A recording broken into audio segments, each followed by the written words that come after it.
नमस्कार, मैं राकेश। जैसा आपको पता है, आज़ादी का अमृत महोत्सव चल रहा है। माननीय प्रधानमंत्री जी द्वारा चलाए जा रहे अमृत महोत्सव में हम भी अपना योगदान देने जा रहे हैं। हम देश के उन वीर सपूतों को याद करते हैं जिनका इतिहास के पन्नों में कोई विशेष स्थान नहीं है, या यूँ कहें कि वो कहीं खो गए हैं। सैनिक न केवल अपने गांव शहर का बेटा नहीं होता, बल्कि पूरे देश का बेटा कहलाता है। सैनिक बनने के लिए कड़ी मेहनत करनी पड़ती है, मजबूत जज्बे की ज़रूरत होती है, और जो व्यक्ति मेहनत और जज्बे के साथ काम करता है वह एक दिन ज़रूर कामयाब। जिस व्यक्ति से मिलवाने जा रहे हैं, उन्होंने कारगिल युद्ध जीता था। अपने जोश जज्बे और अपनी हिम्मत लगन से देश को आज़ाद करवाया था।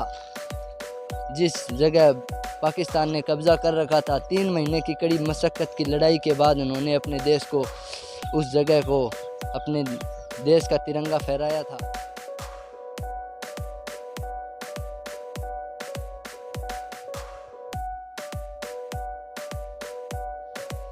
तो आइए दोस्तों, मिलवाते हैं आपको देश के वीर जवान विनोद फौजी जी से। नमस्कार जी। नमस्कार जी।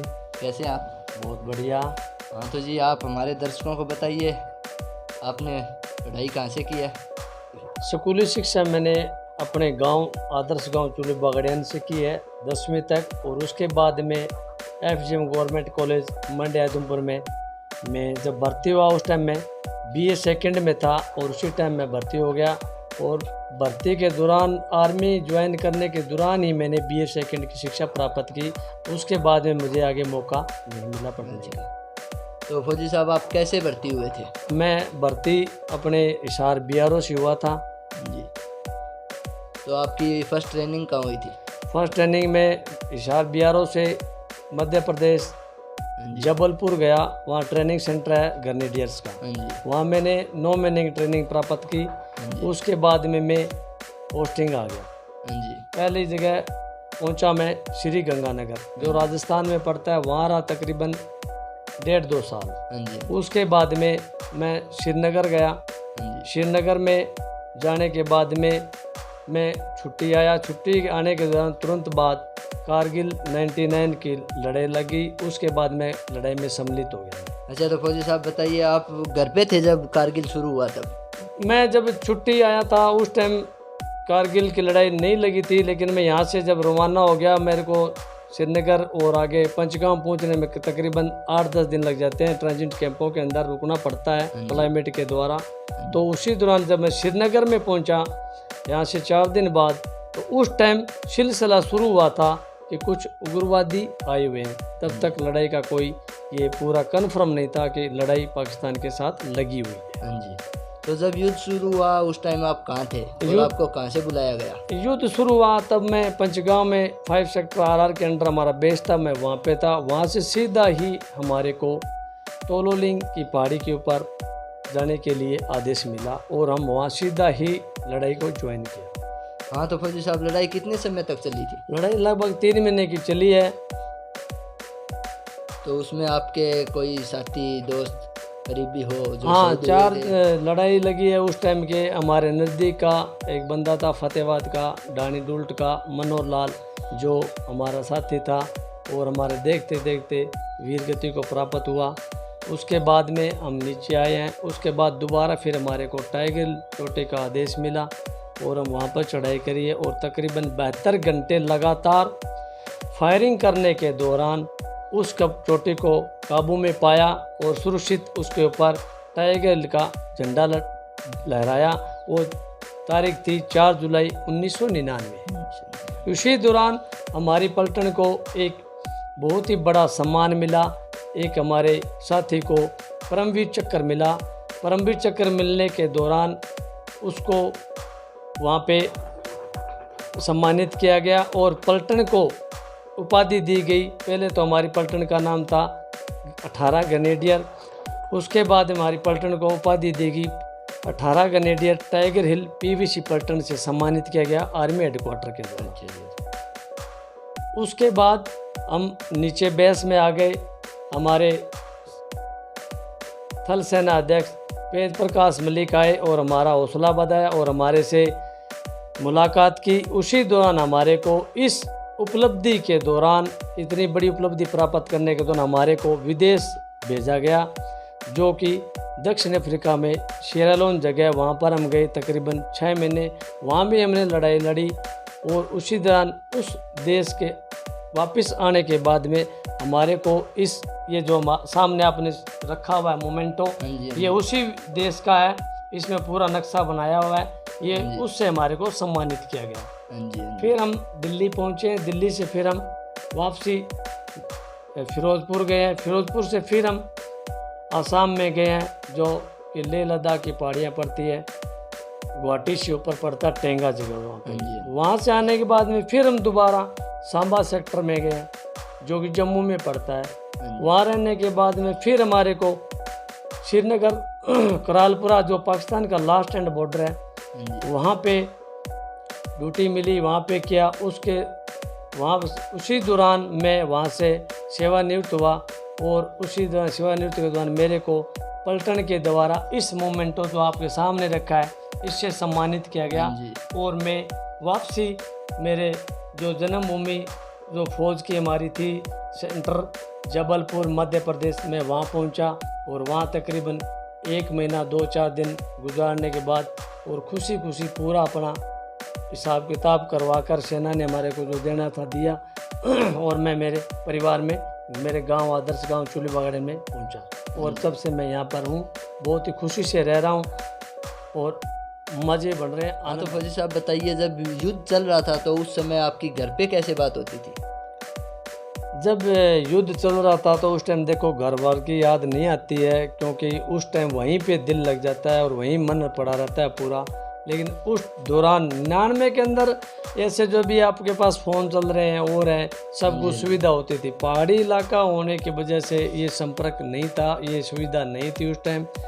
क्या है, अपने जो पत्राचार व्यवहार यानी खत लिखते थे, तकरीबन महीने में 20 दिन में 25 दिन में, कभी तो सवा महीना लग जाता था हमारे पास घर से समाचार वापसी पहुंचने तक। खत का ही जरिया ज़्यादा था।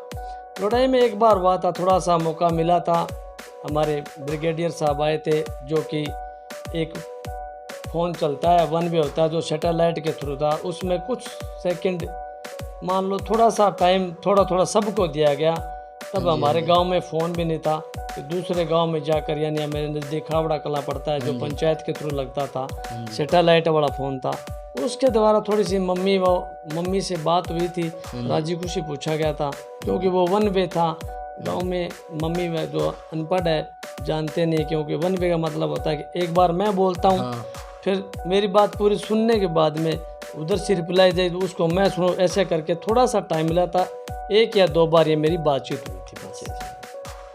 जैसे ही आपने युद्ध जीत लिया था तो उसके बाद क्या माहौल था वहाँ आपकी बटालियन में? युद्ध जीतने के बाद में माहौल बहुत बढ़िया था, खुशी का था, सब आनंद था। फौजी साहब बताइए, आप जब युद्ध के दौरान आप शादीशुदा थे? नहीं, मैं युद्ध के दौरान शादीशुदा नहीं था। उसके बाद में मैं जो विदेश में हमारे को मौका मिला था सेवा का, मैं उसके बाद उस टाइम भी मैं शादीशुदा नहीं था। युद्ध के दौरान तकरीबन मैं 9 महीने बाद में युद्ध का जो हमने लड़ाई जो फिनिश हो गया था, झंडा लहरा दिया था, उसके 9 महीने बाद में छुट्टी आया था। उसके बाद में विदेश गए तकरीबन 6-6.5 महीने। विदेश के आने के बाद मेरा जो ये शादी वाला प्रोग्राम है, ये परिवार वालों ने किया। उसके बाद मैंने शादी रचाई। शादी आपने घर पे ही रचाई? हाँ जी, मैंने घर पे रचाई। रीति रिवाज जो देहात में होता है उस हिसाब से, मम्मी पापा की खुशी से जो भी इन्होंने देखा था उसी के साथ हमने शादी रचाई। हाँ तो फौजी साहब बताइए, आपका आर्मी में जाने का सपना था? हाँ, मेरा मैं जब कॉलेज ज्वाइन किया तो उस टाइम में नहीं, उससे से पहले भी मैं बचपन से मेरा दिल में था कि मैं आर्मी ही ज्वाइन करूं, और मैं इसी इच्छा को लेते हुए और मैं आर्मी ज्वाइन किया। मेरा ये तन मन धन से और शुरू का ही सपना था। जी, तो फौजी साहब आप बताइए, आप हमारे दर्शकों की, आप युवाओं को क्या संदेश देना चाहते हैं? मेरा युवाओं के लिए यही संदेश है कि एक बहुत ही बड़ी और ख़राब सिस्टम से स्थिति चल रही है, जो एक नशे की प्रवृत्ति युवा में ज़्यादा हो रही है, उसको छोड़ते हुए मेरा मानना ये है कि जो भी आज के युवा है, देश का एक बहुत बड़ा गौरव है, वो अपना तन मन धन से और अपना ये नशे को छोड़ते हुए और आर्मी ज्वाइन करें या BSF ज्वाइन करें या फिर एयरफोर्स ज्वाइन करें, ये देश सेवा में लगे। देश सेवा में लगे। हाँ जी। इसी में मेरा यही कहना है और यही मेरा संदेश है। जय भारत, जय जवान, जय किसान। थैंक यू भाई साहब। तो जैसा दर्शकों आपने देखा कैसे हमारे एक युवा थे जो जिन्होंने देश सेवा की, आज अपने घर पे रह के माता पिता की, अपने परिवार की सेवा कर रहे हैं। तो आइए हम आपको उनकी माताजी से, उनके परिवार वालों से भी मिलवाते हैं, पूछते हैं भाई युद्ध के समय उन्होंने क्या महसूस किया, क्या वो देख रहे थे, कैसे उनकी बातचीत होती थी। तो आइए मिलते हैं उनसे। तो आइए साथियों मिलते हैं हम विनोद की माताजी से। तो नमस्कार माताजी। नमस्कार। नमस्कार जी। नमस्कार। हाँ तो माताजी बताइए, जिस टाइम युद्ध चल रहा था उस टाइम आपकी बात कैसे होती थी? उस बात हिसाब से होती कौन भाई? बात होती नहीं थी? हाँ, एक महीने बात हुई कौन? अच्छा, बात हुई नहीं थी। हाँ, फिर भी टाइम में टेलीविजन होता हाँ जी। तो शाम ने 7 बज जानता। हाँ जी। तो अड्डी क्या करती, कैसी टाइम हो जाए, तेरे दादा ने पूछा करती टाइम होगी क्या, टाइम होगी क्या। हाँ जी। खबर सुने करती। हाँ जी। खबर सुन के दूध काटती मैं हाँ जी। यहाँ करती जब देखे करता, यहाँ डब्बा टिपता जवाना का, हाँ हाँ। तो पेट बहुत पेट बढ़ता, भरता है। फिर रोए करती, हाँ जी। ना भूख लगती तो ना रात में नींद आती। नींद आती है। हाँ, यहाँ कहती मारो ही कदी आवा कोके, हाँ हाँ। मेरो ही कदी आवा कोके, तो यहाँ करती। जब ये लड़ाई जीत ली तो हाँ। भी बाद में कितनी खुशी हुई अपन? भी बात में खुशी हुई कि खाबड़े फोन हो, हाँ जी। तो खाबड़े पंडिता का फोन हो, जदे बांगे फोन पर कहो कि भाई मेरी माँ की, मेरे पिताजी की मेरी बात करा दो। हाँ।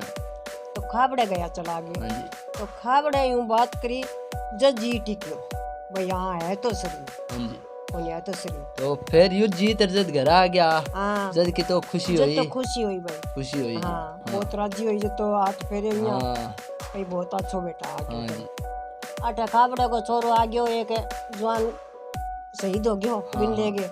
तो वो तो 10 दिन रह गयो, वो तो 10 दिन रह गयो। तो मैं कहो भाई तू तो 10 दिन रह गयो, मेरो तो बड़ी गयो, मेरो तो बड़ी। वो 10 दिन रह गए गयो, तो मैं सुली हो गई, तो मैं सुली हो गई। यहाँ बीती बेटा।